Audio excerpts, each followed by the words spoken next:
What started as a missing person case quickly turned into a nightmare.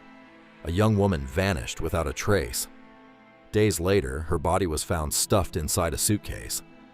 But what shocked investigators the most was who was responsible.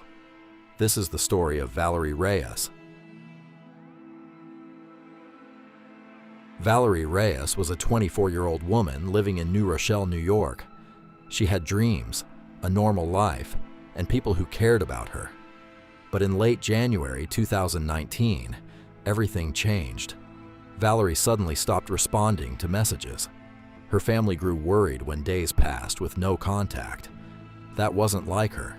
She had recently told her mother she felt unsafe, even scared for her life. Then, she disappeared. Her family reported her missing, and police began searching for answers. But there were no clear signs of what happened. No witnesses, no forced entry, no obvious suspects, just silence.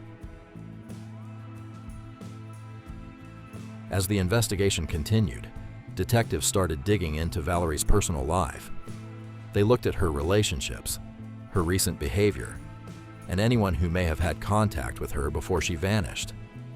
One person stood out, her boyfriend, Javier da Silva. At first, nothing seemed unusual, but as investigators took a closer look, his story didn't quite add up. Meanwhile, the search for Valerie intensified. Days turned into weeks, until a horrifying discovery was made. On February 5th, 2019, workers in Greenwich, Connecticut, found something disturbing: a red suitcase. Inside was a body. Authorities quickly confirmed the worst. It was Valerie Reyes. She had been bound and suffocated. The case instantly escalated from missing person to murder. Now the question wasn't just what happened, but who did this?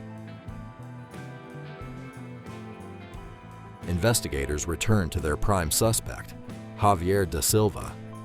This time they had more than suspicion. They had evidence. Financial records showed something strange.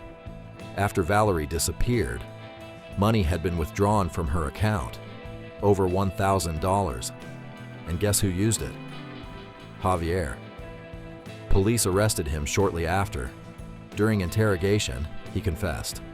He admitted to binding Valerie and suffocating her in her own home. After killing her, he placed her body in a suitcase and dumped it across state lines. His motive? Money. He wanted access to her bank account, a brutal, calculated crime committed by someone she trusted. In 2020, Javier da Silva pleaded guilty to the murder of Valerie Reyes. He was sentenced to 30 years in prison. Valerie's life was stolen in a senseless act of greed and violence. Her story shocked the nation, but for her family, the pain never ends. Cases like this remind us that danger doesn't always come from strangers. Sometimes, it's closer than we think. If you want more real crime stories like this, subscribe and stay tuned.